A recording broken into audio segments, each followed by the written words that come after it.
Hey, I'm Andy, and I have a problem.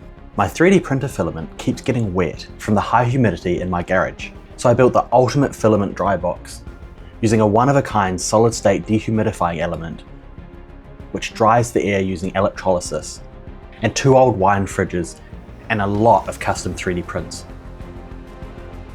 And in this video, I'll show you how I made it, what went wrong, and how it's a game changer for my 3D printing workflow. Most common filaments like PLA, ABS, PETG, nylon are all hygroscopic, meaning they naturally absorb moisture from the surrounding air. This can ruin your print surface quality, reduce layer adhesion, and make the filament brittle. And if you've ever printed with TPU, you know the bubbly stringy mess you get when your filament hasn't been dried properly. But I'm lazy and impatient. I don't want to dry my filament for 8 hours before each use. I want to dry it once and store it dry so it's ready whenever I need to use it. I'm not the only one who wants to do this. There are heaps of different designs and ideas online about how to do this. But like all my projects, I wanted to save money by using parts I already had. And somehow that always ends up being the most expensive option. I had 2 old broken wine fridges lying around for some time, with no idea what to do with them. I then thought fridges should be sealed, right? To keep in the cool air, right? This won't come back to bite me in the ass, right? With that in mind, I started out by removing the compressors and the refrigeration controls so I could use them as dry boxes. I then removed some shelves so I could stack as much filament as possible in the fridges. I also added a bunch of desiccant to keep it dry. Thinking I was done, I left it and used it like that for a long time. But not only did I become increasingly frustrated with accessing the filament, as the one I wanted was always at the back or they'd always fall out when I opened the door. On top of that, I kept on having to change the desiccant, and it never really got the humidity down low enough to safely store filament long term. I thought there must be a better way to keep the filament dry, but I'll get to that later in the video. But now I want to solve the most annoying problem, storing the filament. I knew I wanted drawers to hold the filament, and I got inspired by Robert Cowen's modular filament storage system that he made a few years ago. I'll put a link in the description if you want to check that out. The first thing I did was design an exact replica, or near as I could get, of one of the fridges in Fusion. This would help me more accurately design all the parts I needed for this project. It looks complicated, but it was actually really easy to make. I just measured all the major external features of the fridge and extruded them into one box. From there, I extruded different measurements into the box to make all the necessary cutouts for the main compartment and the compressor compartment. The only hard part was getting the draft angle right for the internal section of the fridge. It looks like the internal material of the fridge is made from a vacuum formed plastic. This is when you heat up a sheet of plastic to near the melting point and then push it down over a mold and then suck all the air out of the mold, and it forces the plastic into the shape of the mold. However, this requires a draft angle where you taper the mold to make it easier to remove. And this caused a few minor issues later on in the project when I didn't get the angle quite right. Now that I had the basic shape modeled, I could play around with how all the rolls of filament fit in the fridge.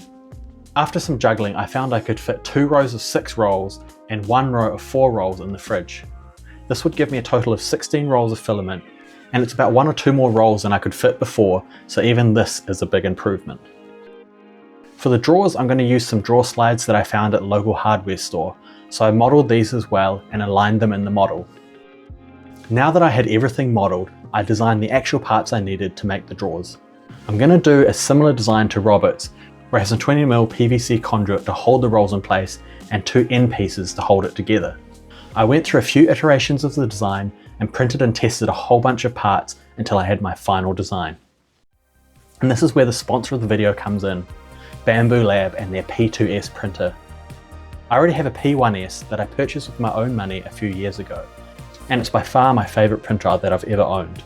So when Bambu Lab offered to send me their new P2S, I was really happy. Not only does it have a heap of quality of life improvements over the P1S, it also has a new AMS Pro that has a filament drying feature, which will be perfect for this project as I don't already have a filament dryer. I printed everything in this video on the P2S and it worked incredibly. I printed most of the parts in Bambu Lab ASA carbon fibre, and with almost 0 warping, which surprised me as the P2S doesn't have a heated chamber, but it's much better at maintaining the chamber pressure than my other printers. The only issue I had was any fibre-filled filament would eventually clog. I thought it was a filament issue, but after testing on my other printers and reading the wiki, I realised that a 0.6mm nozzle was recommended for fibre-filled filaments. So I purchased a 0.6mm nozzle and swapped it out. The process took less than 60 seconds, which was a major relief, as it's not that easy on other printers. Then printed perfectly with no clogging and with the added bonus of printing much faster. I'm so happy with this printer. It's definitely a big step up from the P1S and it's an amazing printer. So thanks to Bambu Lab for sending me their P2S and sponsoring this video. You can find out more about them in the video description. I spent a couple of weeks printing everything out. There's a lot of printing. Each shelf needs 2 end pieces, and there is a total of 6 shelves plus all the extra parts I need.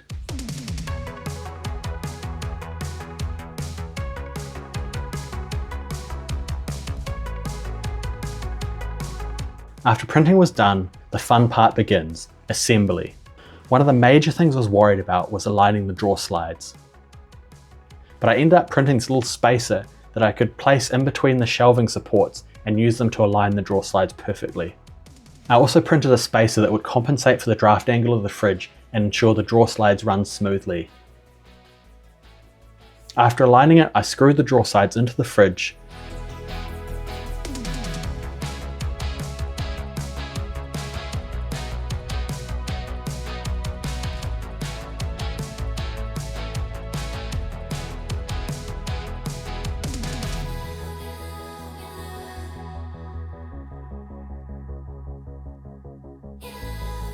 I then had to remove the shelving supports that were in the way with my multi-tool.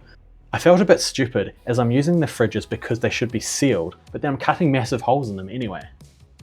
I'm sure that's not going to bite me in the ass. Finally, I assembled each drawer. These went together easily. I just cut the conduit to length and pushed it into each end, and then screwed the drawer slides onto the supporting brackets. And with a bit of persuasion, they went in perfectly.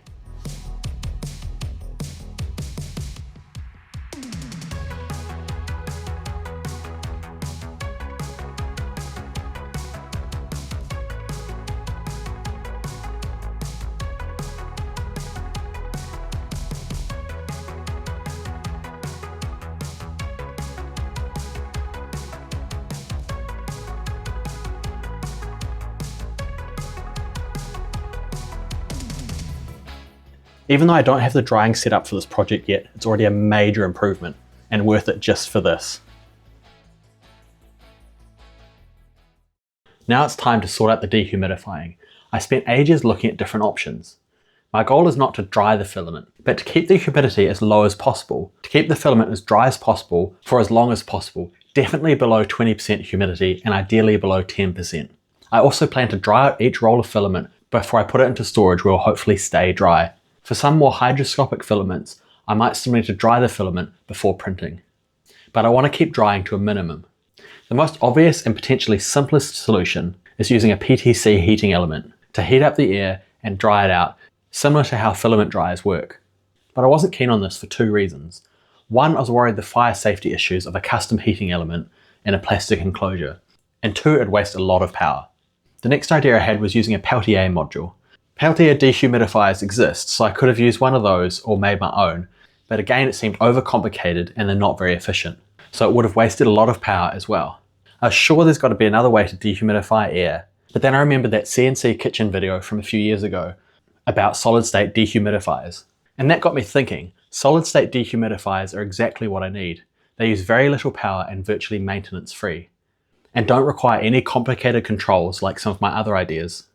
So I reached out to Rosahl and explained the project and asked if they were interested in working with me, and to my surprise they said yes and offered me one of their larger dehumidifying membranes.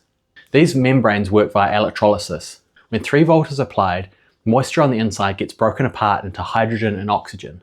The hydrogen passes straight through the membrane to the other side, where it recombines to oxygen in the air and turns back into water vapor. The whole process uses very little energy, like around 3 watts for the membrane I have. But initially I was a little disappointed, as I was planning on building 2 fridges. I was going to build them as independent units, so I would have needed 2 small membranes. But then I looked at the specs of the unit they're offering me, and it's capable of dehumidifying up to 1,000 litres of air. And that got me thinking. I could install the unit into one fridge and join the 2 fridges with some ducting and a fan. Then I could dry both fridges with just one membrane and less parts.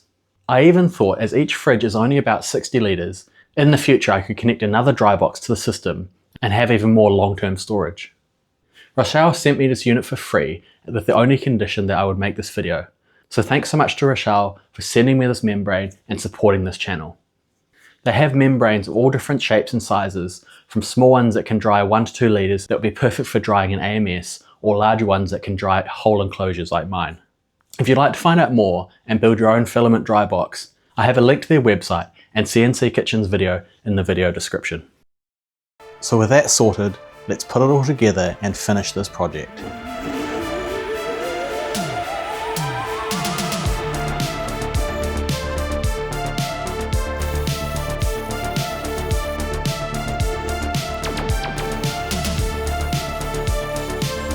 I started out by installing the top and bottom air vents in both fridges. That also included a mount for the air circulating fan.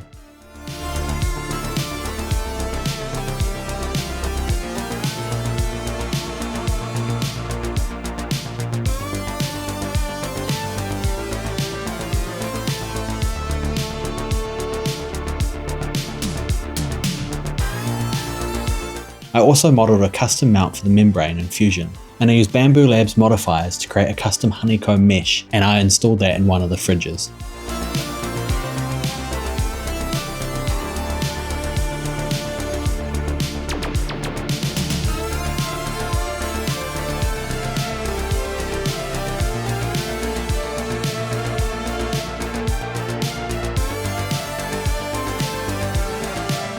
Next I ran the cables from the fridge and into the control panel. I also installed the power supplies. I installed a 12 volt power supply for all the controls and a regulated 3.3 volt power supply for the membrane.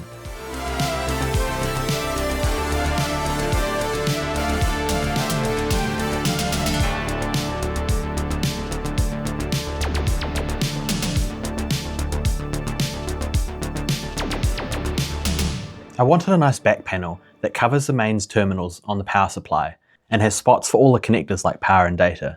So I designed and 3D printed a quick mock-up. It worked, but I wanted something a bit more professional and safer. So I machined one out of a 1mm plate of aluminium on my Makera Z1. After cutting out the plate to the size I needed, I put it into my Z1. The plate was a bit big, so I had to remove the back panel on the Z1 to get it to work.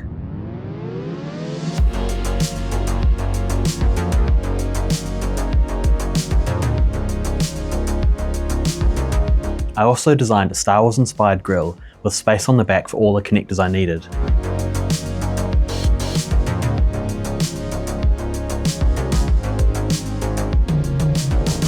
I even tested out engraving and engraved labels on the panel for each connector.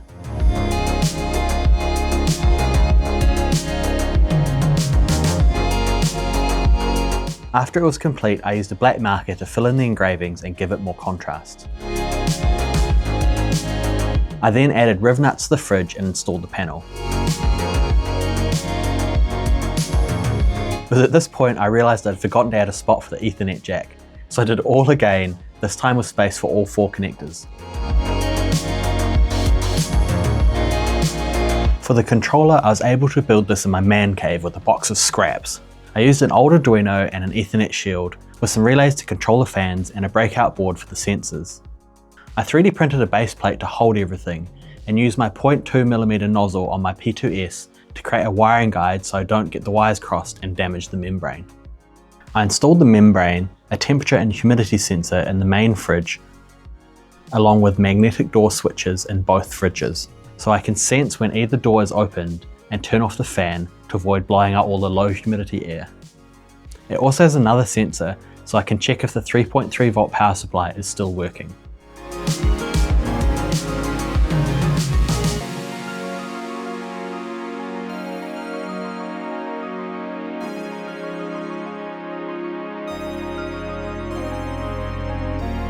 Finally, I put it all together and connected the 2 fridges and powered it on.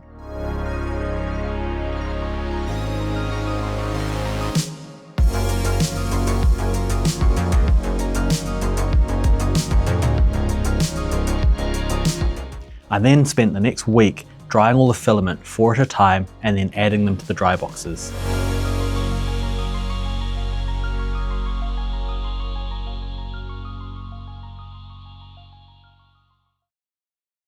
One eternity later. I've been running these dry boxes for a few months now and they've been working great. However, I have had some minor issues. For the first week, the humidity was not dropping at all. And after some investigating, I found that when I ran the main fan, the humidity would never drop, and sometimes it would even go up. It took me a long time to track down the issue. I even went through and filled every hole I could find with hot glue and tape, but nothing would solve it. Eventually I felt air blowing out of the bottom of one of the fridge doors, and sucking back in the other fridge door. After covering those holes, it fixed the issues and the humidity dropped rapidly. After about a month, it's gotten down to about 19% humidity, which is good, but not as good as I was hoping. I think there are still some holes or air leaks in the system somewhere, but for now it's good enough. You can see when I open the door to get the filament, the humidity spikes and then quickly drops back down to where it was before. I think it took so long to get down to this humidity level because it's drying out all the 3D prints and plastic in the enclosure. And even if the humidity isn't as low as I want, at least I don't have to change desiccant every few weeks. Overall, it's been working great. It's solved my issues with wet filament and makes storing and accessing my most used filament really easy. There's definitely room to add one more fridge, so I'm on the lookout for some broken ones that I can add to the system. I'd like to thank Bambu Lab for sponsoring this video and sending me the P2S printer, and Rosahl for sending me the dehumidifying membrane. If you'd like to find more about anything in this video, I have links in the description. I hope you enjoyed this video. Don't forget to like and subscribe. See you in the next one.